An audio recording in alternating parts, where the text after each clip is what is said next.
the top of any pitch deck, like the pitch deck's going to become the thing that is the thing you hate and love most. And a pitch deck is a series of slides that you start showing to investors. And what's good about doing your first pitch deck is that it will really make you think about your idea. And the first thing you really, really, really, really need to think about is what is the problem you are trying to solve? Because if you're not thinking about your consumer and what you're going to do for them that they can't get anywhere else, you probably won't have a business. Hello and welcome to Women on Top, the weekly podcast showcasing bright and brilliant women on a mission, brought to you by Frankie Cotton. My guest this week is This Much I Know founder Emily Sheffield. Emily is a journalist and editor with 25 years' experience, having worked at The Guardian, Evening Standard, Vogue and Sky News. Emily is passionate about innovating the news for the next generation because being informed and sharing opinions in a safe space is vital for the health of our society. Also joining us for this episode is Holly Bedingfield, who is Head of Partnerships and a reporter at This Much I Know. In this episode, we talk about This Much I Know's mission, which is to revolutionise how we all access the news. We talk about Emily and Holly's experience of joining Founders Factory Incubator. We talk about the future of media and what that looks like in terms of a business model, and also how This Much I Know plans to drive positive change. I hope you enjoy. So, I'd like to welcome Emily, founder of This Much I Know, and Holly, reporter and head of partnerships. Welcome to Women on Top. Thanks for having us. Hi. Oh, it's a pleasure. So This Much I Know is described as revolutionising how you access the news. So Emily, after 25 years as a journalist and editor across media giants such as The Guardian, Evening Standard, Vogue and Sky News, what was it about that experience that convinced you something needed to change? It was a whole combination of things, really. I mean, firstly, while I was at Vogue, Vogue was always about being a sort of voice of knowledge that spoke in a way down to its consumers and followers. And then I saw influencers come along on Instagram, and a lot of them were just incredibly brilliant at talking to their followers in a way that felt really authentic and fun. And I think that really made me think there was a better way to have conversation and around topics that were really important at the time, not just fashion. And you had sites like Man Repeller doing incredibly well, talking about fashion and beauty and women's issues. And then after I left Vogue, we were at a very, it's hard to describe now, but if you look back, the news agenda was absolutely raging. We had Me Too, we had equal pay at the BBC, we had Brexit. And I felt, looking at mainstream media, that mainstream media had really failed the youth over Brexit. And the papers are dominated by those who are much older. They talk down to millennials as well. I hated that whole snowflake thing. It felt like there was a war between generations. And it just felt, looking around, that everything just felt really old-fashioned. And again, it was always about media brands talking down, saying, we know what's what, and you should listen to what we're saying. And I wanted it to be more of an authentic conversation. And I'm someone who loves talking to people, and I think you get the best knowledge out of having sometimes quite hard conversations, but then you all learn from it. And this was really at the root of This Much I Know. I'd also, when I was at Vogue, I did go up for the editorship, and I was only interviewed by men. And this was for a female brand. Now, I've got nothing against those men. I'd worked with them for many years. They were brilliant, talented men. I'm not saying they shouldn't have been there, but I just wanted to set up a media company so that the pendulum would swing the other way. And we are an all-female team. We're aimed mostly at women. And I set it up with an activist a year ago. And it was really about raising women's voices around the world and getting people to talk and engage with really big issues, but in a really sort of easy, digestible, intelligent way. Yeah, and I guess starting to break down those barriers, as you said, between the media and its audience. Yeah.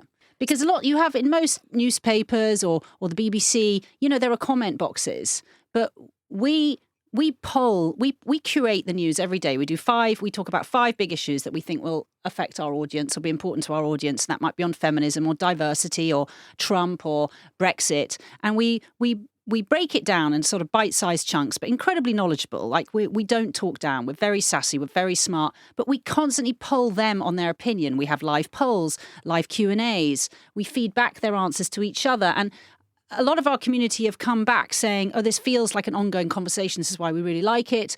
They also can talk directly to us as journalists, where that doesn't happen in mainstream media. You can comment on Twitter, but it's very rare they reply, where we reply to every single message that's sent to us. So you alluded to it just before, but I wonder if you could tell us a bit about the series of events that led to you starting This Much I Know and how it actually, snowballed into the business and what it is now. Well, as I said, I met this brilliant young activist, and we set up what was really going to be a more sort of charitable platform, which was engaging young women's voices around the world, because I also felt that yes, there is still many big issues facing women here in Britain, but that the struggle around the planet is tougher for a lot of women. You've still got women being stoned in Saudi Arabia, and there's a lot of big problems, and I wanted to bring those to the fore a bit more.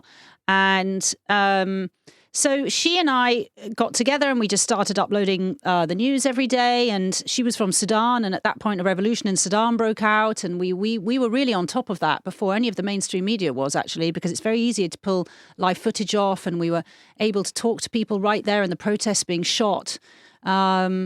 And we started writing a business plan. We got lots of followers very quickly. We saw that people were highly engaged. Our engagement stats were huge.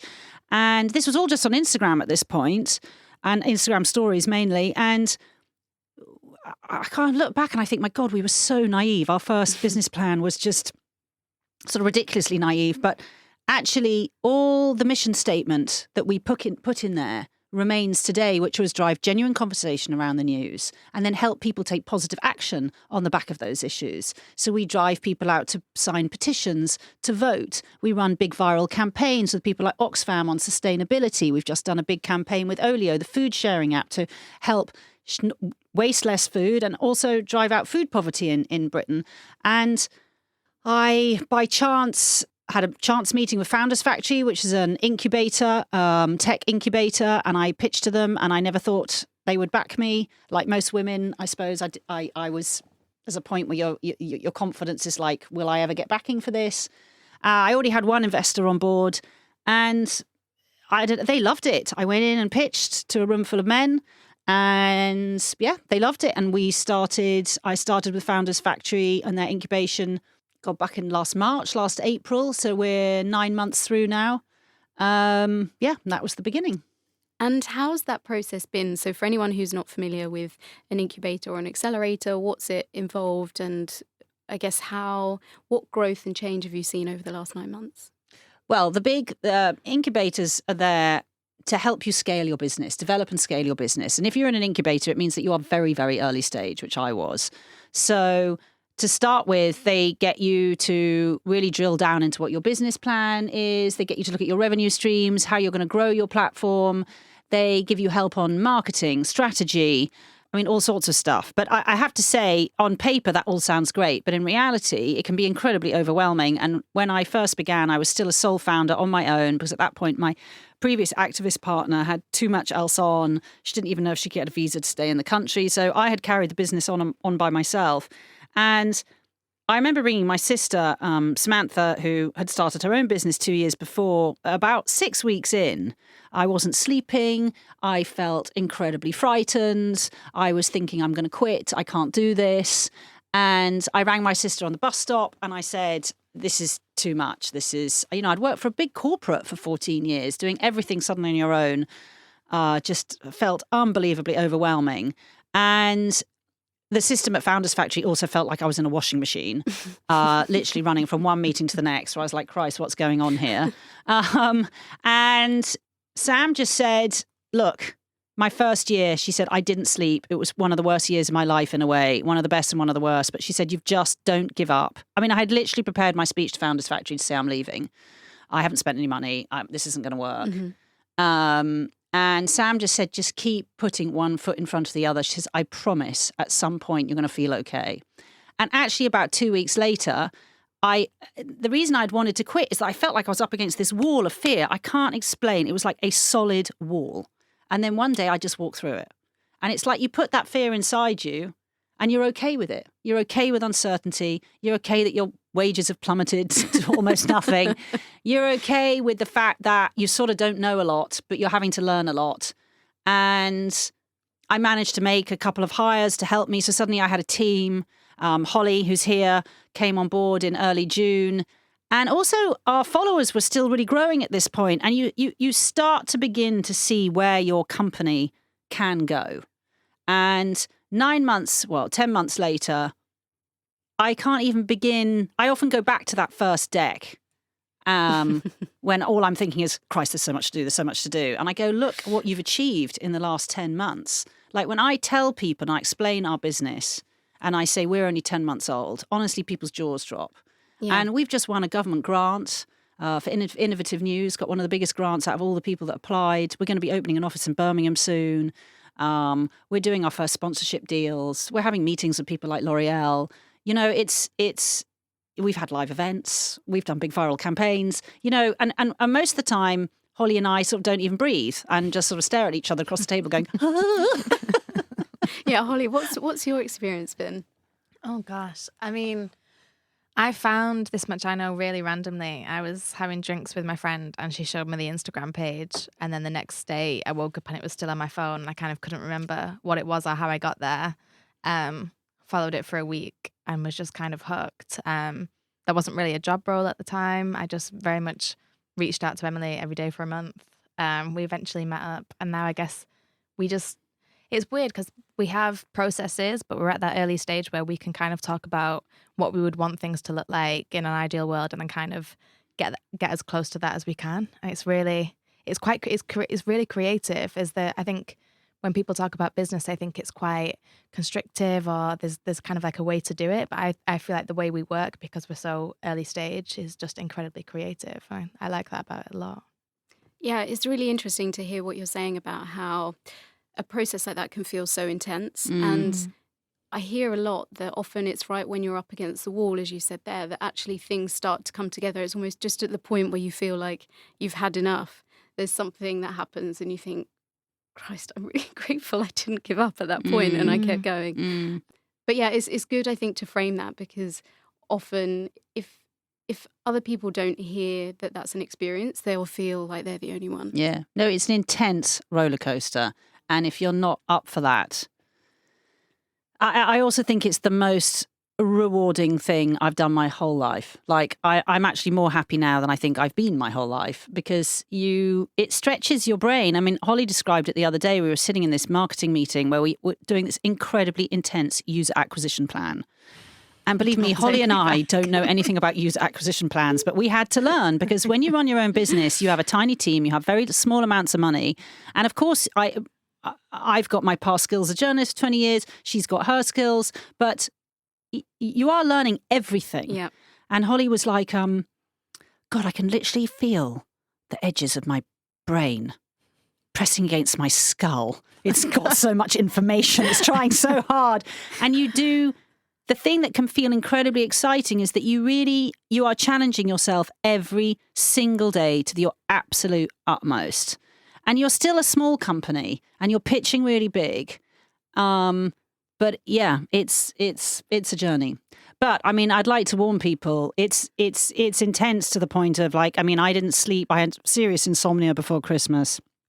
And I went to this big leadership day and there were lots of other founders there. And there was a panel talking about mental health of founders. And this guy said, put your hands up in the room. Those of you who have sleep problems. The whole room put their hands up. I mean, it's not that you're awake feeling anxious. Sometimes you are. And I was in the beginning, but actually it's because your brain sort of can't stop. Because it's just, there's so much going on.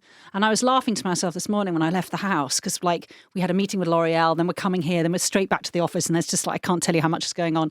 And which is already exciting, but you're literally like, I feel like it's Caddyshack and the film Caddyshack. Have you watched Caddyshack, Holly? No, yes, the old film. Anyway, it's a golf course and these gophers keep popping up everywhere. And I feel that every day I go into the office, I'm looking at this golf course, which is our business. And then suddenly these gophers come up everywhere and you're trying to pat them down because you're just firefighting the whole time. Yeah. Well, I guess there's a real aliveness to that, which is, I guess, what you're saying there about the sleep thing. It's not necessarily that you're concerned or anxious. It's just that you're just so alive and so engaged in what you're doing. Yeah. What does the future of media look like in terms of a business model? So something I'm really fascinated about is how media and journalism can survive in the free information economy. Well, you've seen these. You've seen all media companies massively disrupted, and you've got several layers of media. So you've got the more traditional media, which is like the Times, the Telegraph. A lot of them have gone behind digital paywalls. They're still using their advertising. Their print is dropping. I mean, it's tough for all of them. And then on the other side, you've got the younger media like Vice, Refinery 29, BuzzFeed, and they were built on the back of social and algorithms, really. And those algorithms changed. So their content wasn't reaching as much. Facebook and Google, in the meantime, have been eating advertising revenue. So as well as trying to have an incredibly innovative approach to producing media, we've also had we've had a really tough look, long, hard look about how we produce revenue, because I was very clear. I saw a lot of media companies collapse because they did not look hard enough or long enough at their revenue. They just tried to scale very quickly. And I don't think that game exists anymore. And so firstly, to advertisers, we don't partner with anyone on media partnerships without them saying to us, we're really trying to make positive changes, because we're all about helping people make a positive change. And we think over the next 10 years, there's not going to be a single company that can't change the way it works to help save the planet or work around feminism and diversity. So, and then what we offer, and this is it's a big change in the advertising industry. And in fact, we just had a meeting with a brand who said this themselves, is that for a long time, you've had a lot of companies throwing a lot of money at Facebook and Google just to fly these ads out to eyeballs. But what people are looking for now is a much more meaningful relationship with communities, trusted communities, because social media is not trusted anymore, moderated by journalists, and where they can build proper communication and lasting relationships. Because with Facebook, you can turn on the cash, but when you turn it off, those consumers are not coming back. They've not built a meaningful relationship with you. And that's what a lot of brands are sort of screaming out for right now. And so that will be how we work on our advertising front. We are going to build a membership subscription so that people feel part of our community. It will be a low subscription. And then we're going to be partnering with businesses for subscription. So we think This Much I Know is incredibly sort of outward facing. And there's a lot of companies that are still got problems around feminism. And we want to say, look, if you're millennial facing or female facing, why not buy membership for your employees? And companies like the FT have been incredibly successful with this, building a subscription membership base. And that's what we also want to go for. And we also do lots of events. So you can't have one revenue stream. You've got to have lots. And it must be tricky to maintain that that mission and be really steadfast in that when you're trying to build momentum and gain revenue at this stage. So how do you plan to stay really true to that mission and drive positive change, I guess, without cashing in? At this point, I think because it's been there since the start, it's really built in. So I think if we meet with a business, as we do quite frequently, I think when Emily and I leave and have a chat afterwards, the first thing that we kind of talk about is how we feel about that business, what they're doing, whether that aligns with our users. Obviously, we talk to our readers every single day with open questions, polls, etc. So we really know what the feeling is, and we also know if something doesn't hit quite right. So sometimes we'll report on an issue and we'll get a lot of messages back saying, I'm not sure how I feel about this. And that's good. That's really good for us. I guess we're always testing the waters. I feel like I really align with our reader, which is helpful. And I think the more you do it, you just have a sense. I think at the start, I was kind of trying to figure out what our voice was. Now I know straight away if something will kind of resonate with our community. It's not about walking away from partnerships. I just think it's at the base of our business, and we'll make that will make us unique. And the big thing about when you start a company, you need to own a space, and this is the space we own, and we're doing positive news. And I think a lot of advertisers will want to work with us because we're trying to make things better, not worse. And we couldn't stray. Our users wouldn't like it. They just wouldn't deal with it. It doesn't mean that we're sitting there judging companies really harshly, because actually we don't, as a company, we don't agree with that. I think no one's pure. I think that whole cancel culture got out of control. A lot of our community think that too. And you can't keep cancelling a big company because it's not perfect. If they're saying, look, by 2030, we are trying to become 100% sustainable, we're trying to work on this, yes, we've made past mistakes, well, then we should be working with them and helping them spread their message and asking our community, okay, what other changes would you like them to make? Is this okay? What do you think? It can't just be like, okay, you're bad, we just don't want to have anything to do with you, because that's not helping change happen. Mm-hmm. That's just shouting at people, and we don't want to do that. Yeah, I couldn't agree more. And yeah, in this space, when you talk about things like sustainability and diversity and feminism, this idea of perfectionism really gets in the way of progress. Yeah, we're not Massively. perfect. I ordered a dress yesterday off Matches, and I'm pretty sure it's not sustainable. But, I wanted a short, sexy frock to go to a party with. But most of my wardrobe is sustainable, like 90% of it. Yeah. My shoes are from a sustainable brand. We're doing our best, and I don't think we should judge big companies who are trying, and I don't think we should judge each other. Like, we're human. Life's tough. Like, we need to help each other. Mm. And I guess also the demand is coming from consumers and from readers for this principled media, which I guess they don't feel like they have now, particularly around issues like you said, like Brexit. Yeah. Well, even it's not even principled, because that can sound a bit like we're sort of putting ourselves up there. We're not. We're really not. We're just trying to say that I think just spewing at hyped negativity, which is a lot of what media had to do, even media like newspapers and brands you would think are really on the good, but they're trying to grab that traffic off the internet, which means they're putting ever more shouty, outrageous statements out. Mm-hmm. And we just don't want to play that game. We want to partner with communities and say, look, okay, what's happening to the planet is really bad, but look, here's all the good stuff happening. Yeah. And we've all got to work together around thinking that AI can be really positive, not negative. And also our audience are really positive.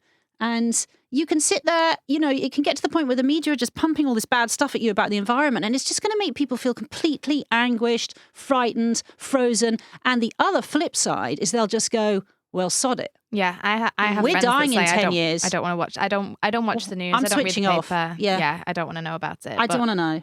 Yeah, it's pointless. The planet's over. We might as well all just give up and enjoy ourselves. And you don't want that conversation, do you? Absolutely not. You want people to be engaged and feel like even if they personally can't change everything, they can have the conversation that would then be part of a broader movement, rather than turning a blind eye. 100%. And what do you feel is your responsibility, or is the responsibility of the media in terms of some of these issues? And do you think that your industry counterparts are taking this as seriously as you are? I don't think they take conversation as seriously as we do. I think they still see themselves as delivering facts, Top and down. It's still very, very top down. And it's the media is so broad. I think it's really, and I don't want to have a go at the media. I think lots of big newspapers, the BBC, they run incredible campaigns around certain issues. I think most journalists feel a responsibility that facts should be correct and they should be checked. And I think all journalists feel a huge sense of responsibility around fake news, and that we are there to try and stop that. Because even on the radio this morning, on the Today programme, there was a guy I didn't quite catch because I was running around trying to get out the door, but he was talking about this new video technology they've made. And quite rightly, the presenter was like, yeah, but this video technology you're talking about, that means you're going to be able to make a famous woman on YouPorn, like, this is going to look fake. And we've seen this already where women's heads are being put on to porn, famous actresses, etc. And the guy was like, yeah, we know there's, and we've got some responsibility around that. But he had no answer to how they were tackling it, like none. And that is scary, because the technology can be used for good and bad. Yeah. And I think journalists are there to hold those kind of companies to account.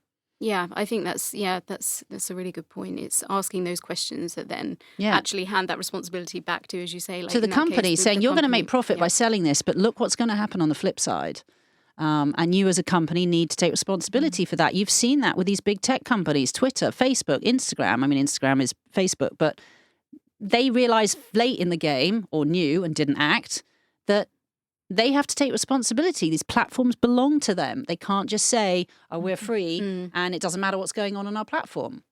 So tell us actually about your digital platform. So I'd love to hear more about how you make the news digestible and smart and concise, and how we can all get involved in the community.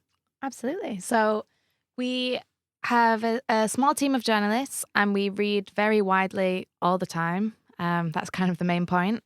And then between us, we select 5 stories every day that we think are the top 5 need to know. That might be a big talking point. It might be big breaking news. It might be a story that's big on the other side of the world, but British media is not shouting about it right now.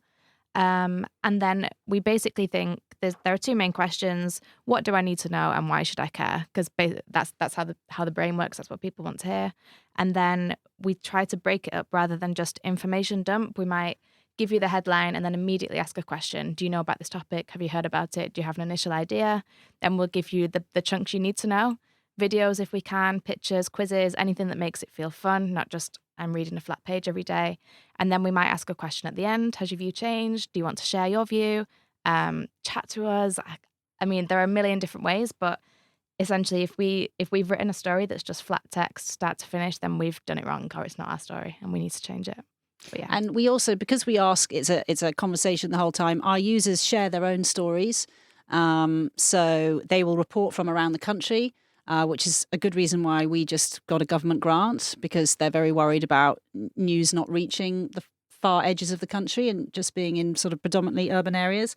And then also we have people, which we love and our followers love as well, is that Marta, our video editor, is absolutely brilliant at tracking down people in trouble spots around the world. And we've had young lawyers protesting in Puerto Rico. We've had medics filming empty hospital storage cupboards in Venezuela. We've had these young guys who live in these villages in the middle of the Amazon where it's burning, telling us what it's like. So, and these are real people telling, we're living this news story. This is not just a headline, by the way. We are the people living it. And it's incredibly moving. And always, I think, really brings a problem to life, because you're actually seeing the humans in front of you and they're talking direct at the phone at you. And we deliver the news. We're incredibly proud. It's taken like 4 months of building, but our apps are going live. So iOS is live, Android goes live today. And we've spent a long time building these great engagement tools within the app. So live video, polls, so we can poll people. You can talk to all the journalists direct in the app. You can answer live questions. And it's not easy tech to build. One developer, we've only spent 50 grand. We're really proud of it. And now our big thing is we want to get lots of people using it and sharing it. Okay, so where should we go? We go to the App Store. You can go to the App Store. You can go to Google Play Store. Google Play Store. You can sign up to our newsletter on our website, which is thismuchiknow.news. We're on Instagram, Twitter. So we do live events. We're about to plan a whole new load from May, and we'll have a podcast within the month. Finally, what I'd really like to ask you is, for somebody listening to this podcast who's maybe thinking about starting a business or seeking investment, they've got that sort of mission in the same way, I guess, you did Rewinding a Year. What would you say? What advice would you give to that person? The top of any pitch deck, like the pitch deck's going to become the thing that is the thing you hate and love most. And a pitch deck is a series of slides that you start showing to investors. And what's good about doing your first pitch deck is that it will really make you think about your idea. And the first thing you really, really, really, really need to think about is, what is the problem you are trying to solve? Because if you're not thinking about your consumer and what you're going to do for them that they can't get anywhere else, you probably won't have a business. And then you've got to think, so what's the problem? And why? And then what comes next is your solution. Like, why are you going to make it better? How are you going to fix this problem? And then you need to have a mission in there, and you need to have real passion. And I would suggest that anyone reads Lean Startup as like, read that book, still decide whether you want to go and set up a business. And then my advice is go and speak to a lot of entrepreneurs about what they've done, the mistakes they've made, go and look at other people's pitch decks. Like, don't go straight into raising money until you're prepped. I went in very early, but I did it with some friendly VCs who were friends of mine, and it's a big deal when you've got 3 people sitting across a table drilling you about your business, and you've got to be prepared for that. So I'd say do the legwork. And then we tested on Instagram, and once we had like 3,000 people who were highly engaged, that led me to think that there was something in it, and that's what the Lean Startup book's all about. It's like, see if you work for a good cross-section of the society that you want to aim at, your consumer, your customer. And if it works with them, you've probably got a business to build out. And Holly, how about from your perspective? From my perspective, gosh, so I've started very early. For me, really personal level, I'm not from London, I'm from Manchester. I'm not going to be here unless I'm excited about it. For me, it's more taking a risk, the kind of raw passion for it, doing something I believe in. I think I'm more of that generation where I look at, fake news, the planet's burning, all the rest of it. I'm a bit like, what can I get up and believe in? And that's exactly why I'm here, to reach other women in the same way. Well, thank you both so much. I really appreciate you coming on. Thanks for having us. This has Thanks been for having brilliant. us. Thanks for listening to Women on Top, the podcast. You can join in the conversation online using the hashtag #TheWhatPod and tagging us at @TheWhatPod on Twitter and Instagram. And you can find all the details about our wonderful guests in the show notes. Support for Women on Top comes from Entail, the Webby award-winning interactive podcast platform. Entail is changing the game when it comes to podcasting through its rich visual experience. Give it a go and download today from the App Store. And don't forget to rate, review and subscribe on your favourite podcast app and spread the word. See you next week.